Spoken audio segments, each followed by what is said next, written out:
கந்த சஷ்டி கவசத்துல ஒரு வரி வருது, ஒரு நாள் 36 கொண்டு. அதாவது கந்த சஷ்டி கவசத்தை ஒரு நாளைக்கு 36 முறை படிக்கணுமா. படிச்சா 7 மணி நேரம் ஆகும். நான் படிச்சிருக்கேன். கலியுகத்துல கந்த சஷ்டி கவசத்தை ஒரு நாளைக்கு 36 முறை படிக்கிறதுக்கு நேரம் இருக்காதுன்னு தான் அதுலயே சூட்சுமமாக ரகசியமாக ஒரு விஷயம் சொல்லப்பட்டிருக்கு. முருகனுடைய அருளால் நான் தெரிஞ்சுக்கிட்டேன். அதை நான் உங்களுக்கு சொல்றேன். ரவண பவச ரரரரரரா ரிவண பவச ரிரிரிரிரிரி, இதுக்கெல்லாம் என்ன அர்த்தம் நான் தேடி தேடி தேடி முருகன் அருளால் தெரிஞ்சுக்கிட்டேன். சரவண பவ முருகனுக்கான மந்திரம். இத 6 முறை சொல்லணும்.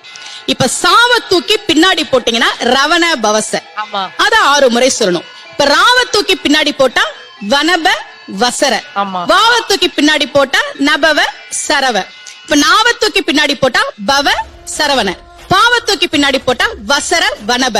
ஒன்னொன்னையும் 6 முறை சொன்னா 6 × 6 36 வரும். இப்படி சொன்னால் 5 நிமிஷத்துல சொல்லிடலாம். கந்த சஷ்டி கவசத்தை 36 முறை சொன்ன பலன் கிடைக்கும். Download ShareChat.